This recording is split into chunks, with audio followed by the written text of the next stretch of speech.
The arrival of the Olympic flame at the end of its 2,000-mile journey from Greece. And meanwhile, a packed stadium and flag-draped cheering streets greet Chancellor Hitler on his way to perform the opening ceremony. Meine Arbeit für Richtiges.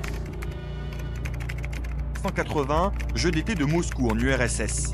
À l'époque, en pleine guerre froide, les soviétiques viennent d'envahir l'Afghanistan. Pedro et sa femme se sont installés il y a 23 ans, ils ont tout construit de leurs mains. Mais ils vivent aussi à 2 pas du site où sera construit d'ici 2016 le parc olympique. C'est un petit coin de paradis que Dieu nous a donné. Ils n'ont pas le droit de voler ce que nous avons construit à la sueur de notre front.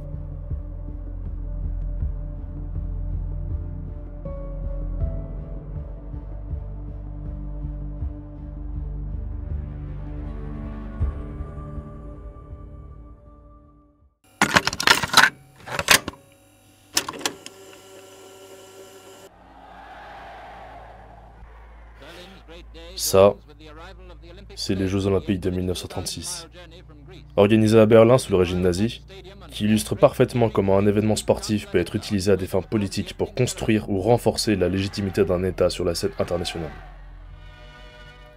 Ces Jeux se déroulent dans un contexte où l'Allemagne, dirigée par Adolf Hitler, cherche à redorer son image après l'arrivée au pouvoir du parti nazi en 1933 et la montée des tensions internationales.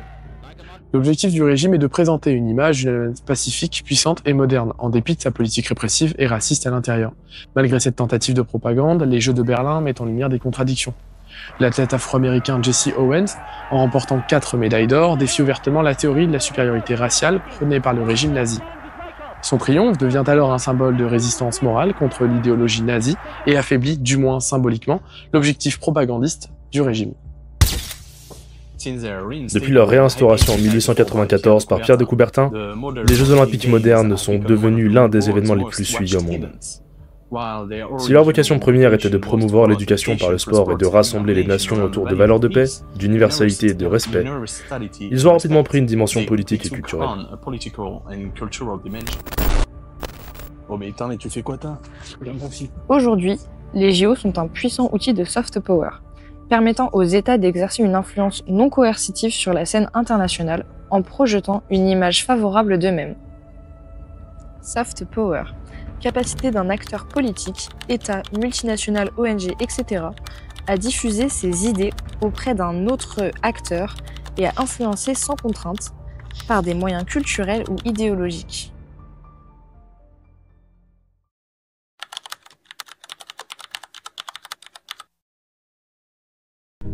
Participer aux JO, c'est avant tout se placer sur une carte. Participer aux Jeux Olympiques, c'est bien plus que concourir dans des disciplines sportives. C'est une façon pour les pays de se rendre visibles et de renforcer leur place sur la scène internationale. Chaque pays, par sa simple présence, participe à une construction symbolique de son image. Pour les petites nations, les JO sont souvent une opportunité d'affirmer leur existence et leur identité. Par exemple, les Fidji ont utilisé des disciplines comme le rugby pour valoriser leur culture et montrer leur dynamisme sportif malgré leur petite taille.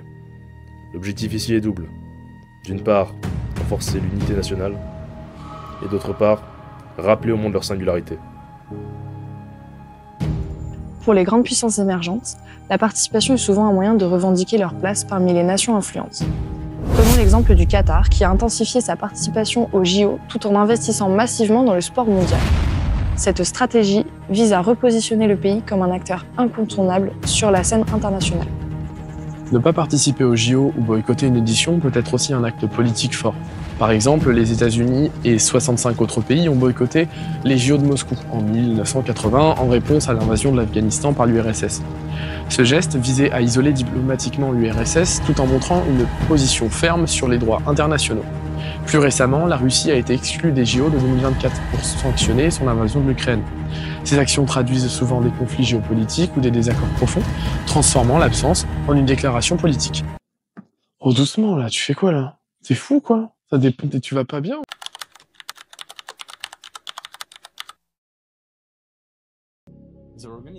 L'organisation des JO peut être considérée comme une fenêtre ouverte sur la culture d'un pays.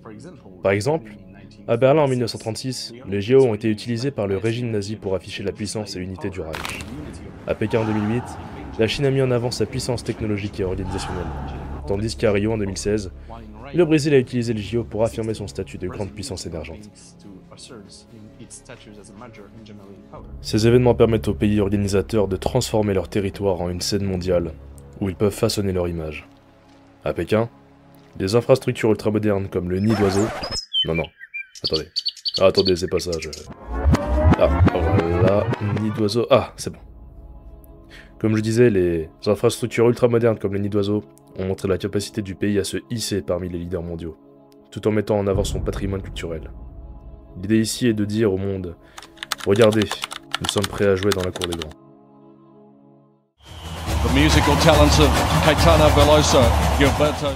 À Rio, malgré les difficultés économiques et sociales, le Brésil a utilisé les JO pour raconter une autre histoire, celle d'un pays festif et résilient. En revanche, cette stratégie a été fortement critiquée, que ce soit sur les coûts exorbitants ou les expulsions de communautés pour construire des infrastructures. Celles-ci ont été perçues comme des éléments pouvant ternir l'image projetée. Les JO d'hiver de Pékin en 2022 ont également mis en avant la capacité de la Chine à organiser des événements mondiaux, malgré des contestations sur le respect des droits de l'homme par la Chine. Ils illustrent comment la diplomatie sportive peut parfois être un exercice d'équilibre entre projection de puissance et gestion des controverses internationales.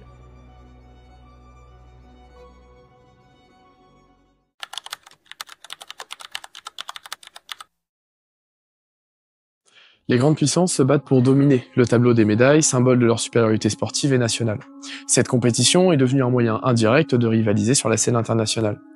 Lors des JO de Londres, en 2012 par exemple, les États-Unis et la Chine se sont livrés à une bataille acharnée pour le plus grand nombre de médailles d'or, chaque médaille étant vue comme un reflet de la vitalité de leur système politique et économique. Des scandales comme le dopage institutionnalisé en RDA ou en Russie montrent également les limites de cette quête de prestige. Ces pratiques, bien que condamnées, révèlent à quel point les JO sont perçus comme une véritable arène géopolitique.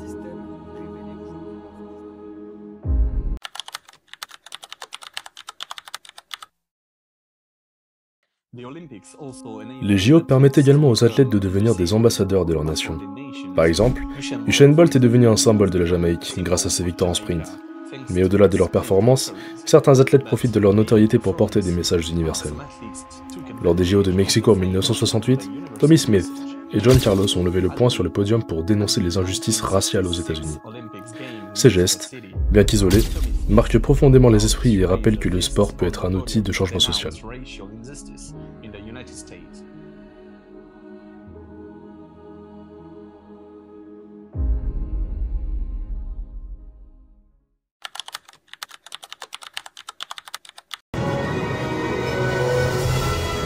Évidemment, c'est l'argent, bien sûr, c'est les dépenses qui font peur à ces villes et à ces pays. Et personne ne veut quitter cet endroit si paisible. Les JO ne sont pas sans conséquences sur l'environnement et les populations locales. Les travaux d'infrastructures peuvent entraîner des déplacements de communautés, comme cela a été le cas à Rio en 2016, où des milliers de personnes ont été déplacées. Par ailleurs, les critiques sur l'empreinte écologique des Jeux, notamment les émissions de carbone liées aux constructions et aux déplacements, poussent à reconsidérer leur organisation. Des initiatives comme les JO de Paris 2024 promettent des Jeux plus durables, montrent une prise de conscience croissante de ces enjeux. Mais le défi reste immense pour concilier spectacle sportif et responsabilité écologique.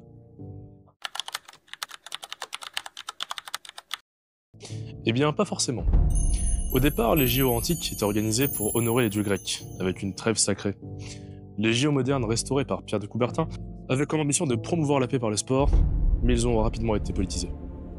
Le Comité international olympique, communément appelé CIO, se veut apolitique, mais il est souvent impliqué dans des décisions ayant des implications géopolitiques. Par exemple, la décision d'attribuer les Jeux à une ville comme Pékin ou Sochi suscite souvent des débats.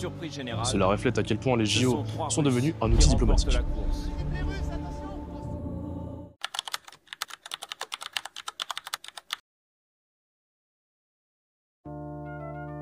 Les Jeux Olympiques se révèlent être bien plus qu'un simple événement sportif. Ils incarnent une véritable arène symbolique où les nations rivalisent d'ingéniosité pour renforcer leur influence, affirmer leur identité ou encore défendre leurs intérêts.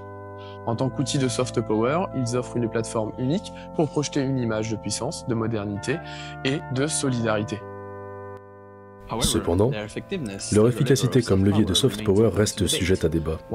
Si certains pays parviennent à tirer pleinement parti de cette exposition mondiale, d'autres subissent des contre-coups, notamment en raison des coûts exorbitants ou des critiques internationales. Les controverses entourant les organisations comme celle de Sochi en 2014 ou de Tokyo en 2021, marquées par des scandales et des difficultés logistiques, montrent les limites de cet outil.